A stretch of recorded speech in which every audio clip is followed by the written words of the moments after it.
Hola, soy Isabela Fernández. Hoy quiero compartir con ustedes una historia basada en hechos reales. Una historia que revela secretos guardados por años, llena de amor, errores, perdón y esperanza. Una historia que nos recuerda que, aunque el pasado pueda ser doloroso, siempre hay un camino para la redención. Estoy a punto de revelar un secreto que guardé durante años. Yo, Carla Oliveira, una chica de ciudad que soñaba con una vida tranquila en el campo, terminé viviendo una historia que parecía sacada de una novela. Pero déjenme contarles desde el principio, porque cada detalle es importante para entender cómo llegué a donde estoy ahora. Todo comenzó hace 5 años, cuando conocí a Ricardo en una feria agrícola en la ciudad. Yo trabajaba como organizadora de eventos y él estaba allí representando la finca de su familia. Nuestros ojos se cruzaron entre tractores y puestos de verduras orgánicas. Y fue como si el mundo se detuviera por un momento. Ricardo era alto, de hombros anchos y con una sonrisa que iluminaba todo su rostro. Me acerqué a su puesto con la excusa de probar algunos de sus productos y terminamos conversando durante horas. Nos enamoramos rápidamente. Ricardo era diferente a cualquier hombre que había conocido antes. Tenía una pasión por la tierra y una forma de ver la vida que me cautivó por completo. Después de 6 meses de noviazgo, me pidió matrimonio, bajo un cielo estrellado en su finca. No dudé ni un segundo en decir sí. Nos casamos en una ceremonia íntima en la capilla del pueblo cercano a la finca. Yo estaba radiante con mi vestido blanco, rodeada de flores silvestres y con el amor de mi vida a mi lado. Recuerdo la mirada orgullosa en los ojos de Antonio, el padre de Ricardo, cuando nos dio su bendición. En ese momento sentí que había encontrado no solo a mi esposo, sino también una nueva familia. Los primeros meses en la finca fueron como un sueño. Me enamoré de la vida rural, de los amaneceres sobre los campos de tierra mojada, después de la lluvia. Ricardo me enseñó a montar a caballo, a ordeñar vacas e incluso a manejar el tractor. Ayudaba en lo que podía, aprendiendo el negocio familiar y tratando de adaptarme a esta nueva vida. Antonio, mi suegro, fue de gran ayuda en mi adaptación. Era un hombre de unos 50 años, viudo desde hacía tiempo, con una sabiduría que solo los años trabajando la tierra pueden otorgar. Me enseñó los secretos de su huerta, cómo predecir el clima mirando el cielo y 1000 historias sobre la finca y su familia. Pasábamos horas conversando mientras trabajábamos juntos, y poco a poco se convirtió en un amigo y confidente. Sin embargo, con el tiempo empecé a notar cambios en Ricardo. Las largas jornadas de trabajo lo dejaban exhausto y cada vez pasábamos menos tiempo juntos. Nuestras conversaciones se limitaban a asuntos prácticos sobre la finca y las noches románticas bajo las estrellas se volvieron escasas.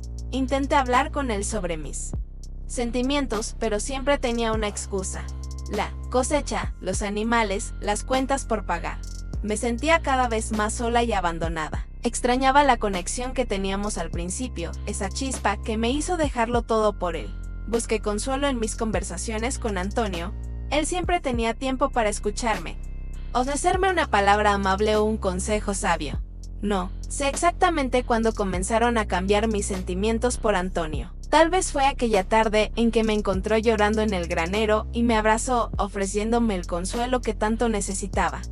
O quizás durante aquellas noches en que Ricardo llegaba tarde y cenábamos juntos, compartiendo risas y recuerdos. Lo que sé es que poco a poco empecé a ver a Antonio con otros ojos. Me sentía culpable por esos pensamientos, pero no podía evitarlos. Antonio era atento, cariñoso y me hacía sentir valorada. Comparaba su trato con la creciente indiferencia de Ricardo, y mi corazón se dividía cada vez más. Una noche, tras una discusión particularmente fuerte con Ricardo sobre su falta de atención, salí a caminar para aclarar mi mente. Mis pasos me llevaron hasta el viejo corral, en el límite de la propiedad, donde solía ir a pensar. Para mi sorpresa, Antonio estaba allí, contemplando las estrellas. Me senté a su lado en silencio, dejando que las lágrimas corrieran por mi rostro sin decir una palabra. Antonio me envolvió con su brazo, ofreciéndome el consuelo que tanto necesitaba. Levanté la mirada y nuestros ojos se encontraron. No sé quién dio el primer paso, pero de repente estábamos besándonos bajo la luz de la luna. Fue un beso cargado de emociones contradictorias, pasión, culpa, deseo y miedo. Cuando nos separamos, Ambos sabíamos que habíamos cruzado una línea que no deberíamos haber cruzado. Nos miramos en silencio, conscientes de la gravedad de lo que acababa de suceder. «Esto está mal», susurró Antonio con la voz temblorosa. «Carla, eres la esposa de mi hijo». «Lo sé», respondí, sintiendo las lágrimas brotar de nuevo, pero sin poder negar lo que sentía. Aquella noche marcó el inicio de una relación clandestina que duró meses. Nos encontrábamos en secreto, robando momentos a espaldas de Ricardo. La culpa me consumía por dentro, pero al mismo tiempo, los momentos con Antonio eran los únicos en los que me sentía realmente viva. Ricardo seguía absorto en su trabajo, aparentemente ajeno a lo que ocurría bajo su propio techo.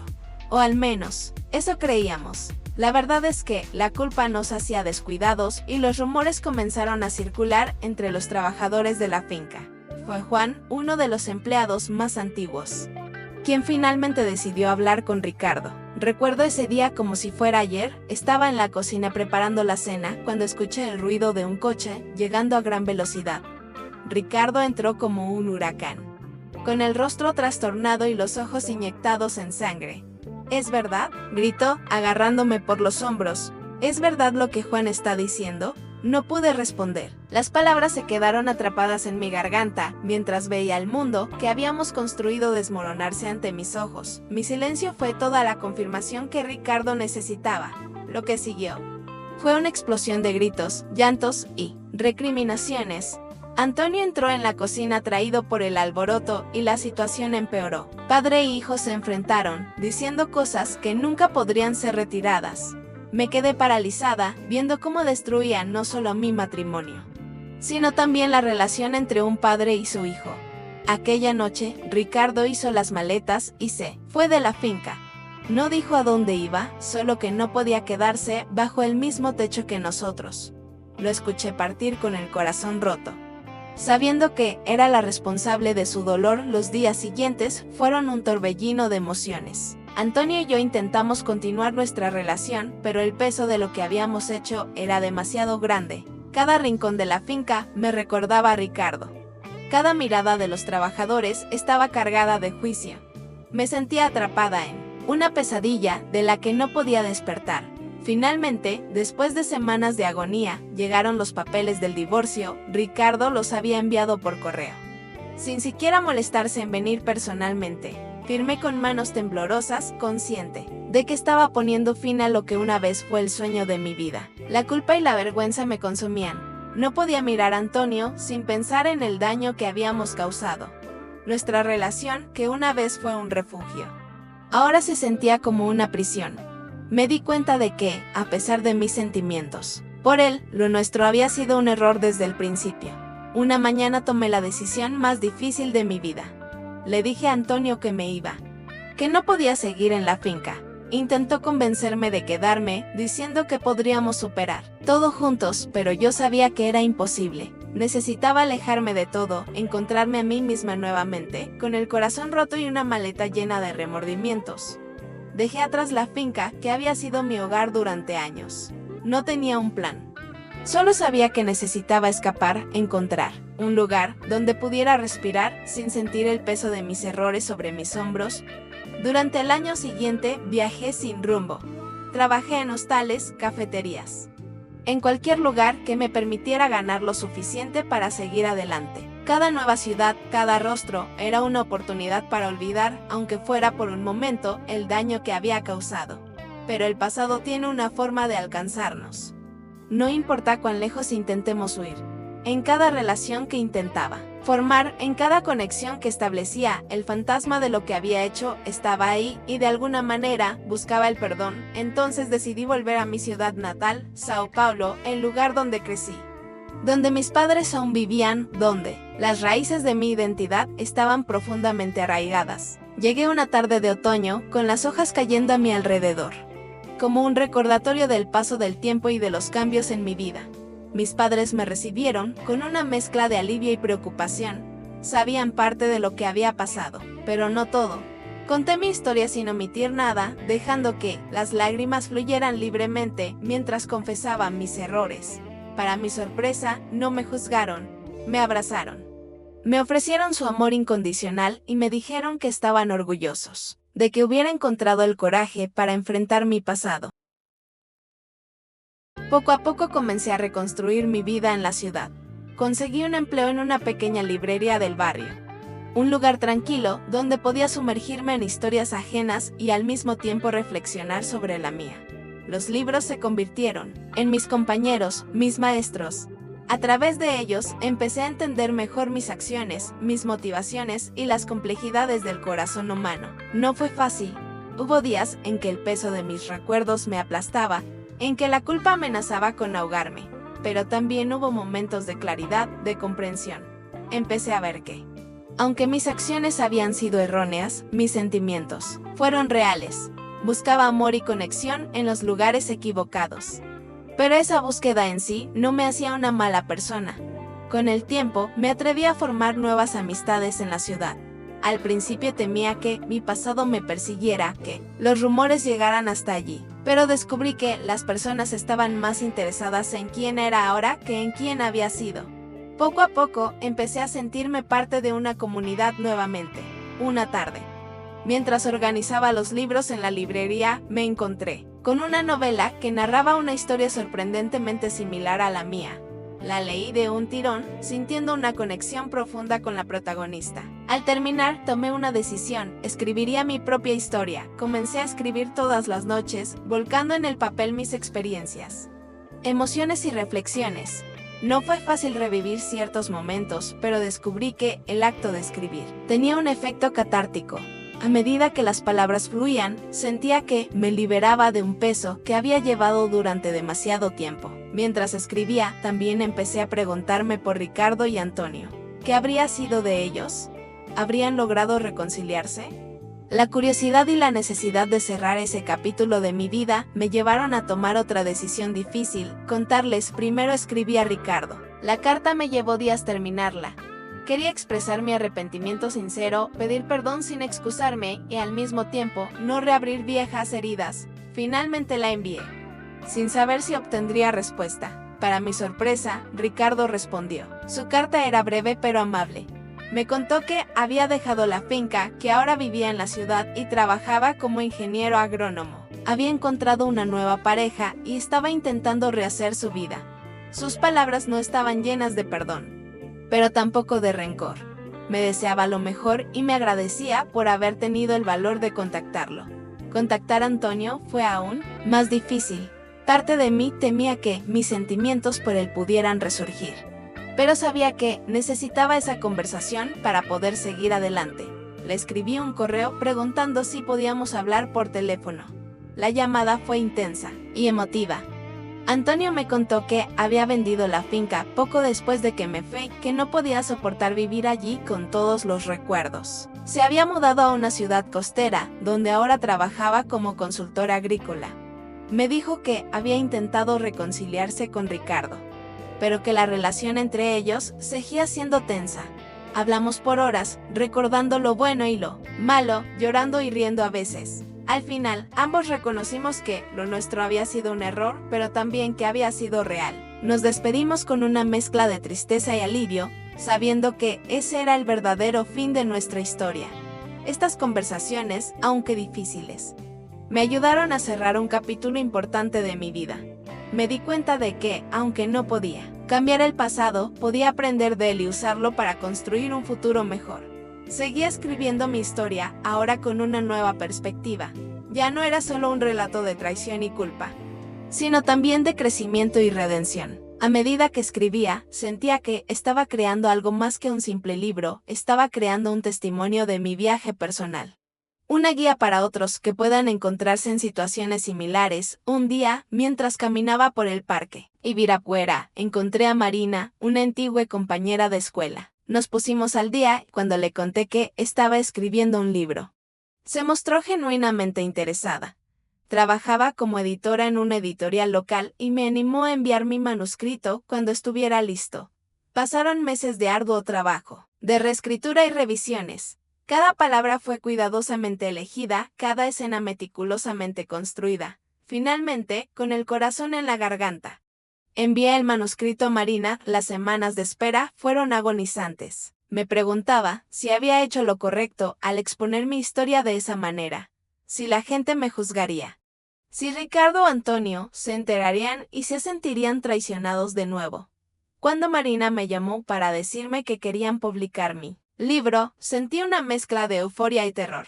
Era un sueño hecho realidad, pero también significaba que mi historia, con todas sus imperfecciones y errores, estaría ahí afuera para que el mundo la viera. El proceso de publicación fue una montaña rusa. Cada etapa, desde la edición hasta el diseño de la portada, me hacía revivir diferentes aspectos de mi experiencia, pero también me di cuenta de que a cada paso me sentía más ligera, más en paz conmigo misma. El día del lanzamiento llegó, más rápido de lo que esperaba. La pequeña librería donde trabajaba organizó un evento especial. Para mi sorpresa, el lugar se llenó. Había rostros familiares, mis padres, amigos de la ciudad, incluso algunos clientes habituales, y también caras nuevas.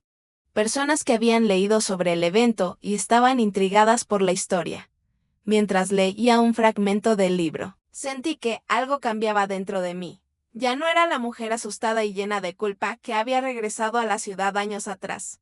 Era alguien que había enfrentado sus demonios y encontrado la fuerza para contar su verdad. Las preguntas del público fueron variadas, algunas querían saber más detalles de la historia. Otras estaban interesadas en el proceso de escritura.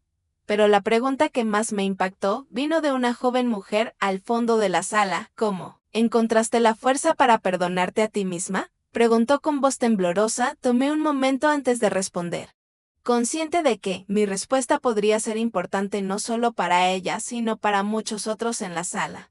El perdón, comencé, no es algo que sucede de la noche a la mañana. Es un proceso, un viaje. Para mí, comenzó cuando dejé de huir de mis errores y decidí enfrentarlos. Escribir este libro fue parte de ese proceso. Me obligó a mirar honestamente mis acciones, a entender mis motivaciones sin excusas. Pero, lo más importante fue darme cuenta de que, aunque no puedo cambiar el pasado, puedo aprender de él y usarlo para ser una mejor persona en el presente y en el futuro. Vi lágrimas en los ojos de algunas personas mientras hablaba y supe que mis palabras habían tocado algo profundo en ellas. Quizás ese fuera el verdadero propósito de compartir mi historia, ayudar a otros a encontrar perdón y redención en sus propias vidas. Después del lanzamiento, mientras firmaba libros y conversaba con los lectores, me sentí abrumada por el calor y el apoyo que recibí. Muchas personas compartieron conmigo sus propias historias de errores y segundas oportunidades. Me di cuenta de que, al exponer mi vulnerabilidad, había creado un espacio donde otros se sentían seguros para hacer lo mismo. En los meses siguientes, recibí numerosos correos y cartas de lectores de todo el país. Algunos me agradecían por mi honestidad, otros compartían cómo mi historia les había dado esperanza en sus propias luchas. Cada mensaje me recordaba que, aunque nuestras acciones puedan tener consecuencias dolorosas, siempre hay un camino hacia la redención si estamos dispuestos a hacer el trabajo duro de enfrentarnos a nosotros mismos. Un día, mientras organizaba algunos libros en la librería, recibí una llamada inesperada. Era Ricardo. Mi corazón se aceleró al escuchar su voz. «Leí tu libro», me dijo. Después de un momento de silencio incómodo, me preparé para lo peor, temiendo que estuviera enojado por haber expuesto nuestra historia. Pero me dijo, quería decirte que me ayudó a entender muchas cosas. Continuó, no fue fácil leerlo, pero creo que era necesario. Gracias por tu honestidad. Las lágrimas corrían por mi rostro mientras conversábamos. No fue un perdón completo, pero fue un paso hacia la comprensión mutua. Contactar a Antonio fue aún más difícil. Parte de mí temía que mis sentimientos por él pudieran resurgir, pero sabía que necesitaba esa conversación para seguir adelante. Le escribí un correo preguntando si podíamos hablar por teléfono. La llamada fue intensa y emotiva. Antonio me contó que había vendido la finca poco después de que me fui, que no podía soportar vivir allí con tantos recuerdos. Se había mudado a una ciudad costera, donde trabajaba como consultora agrícola. Había intentado reconciliarse con Ricardo, pero la relación entre ellos seguía siendo tensa. Hablamos por horas, recordando lo bueno y lo malo, llorando y riendo. Al final, ambos reconocimos que lo nuestro había sido un error, pero también que había sido real. Estas conversaciones, aunque difíciles, me ayudaron a cerrar un capítulo importante de mi vida. Me di cuenta de que, aunque no podía cambiar el pasado, podía aprender de él y usarlo para construir un futuro mejor. Seguí escribiendo mi historia con una nueva perspectiva, ya no solo un relato de traición y culpa, sino también de crecimiento y redención. Ahora te pregunto a ti, ¿estás listo para enfrentar tus propios demonios y escribir un nuevo capítulo en tu vida? No importa cuán difícil sea el camino, el primer paso es siempre el más valiente. No esperes más. Comparte esta historia. Comenta abajo cómo te ha inspirado y comienza hoy mismo tu propio viaje hacia el perdón y la redención. Tu futuro te está esperando.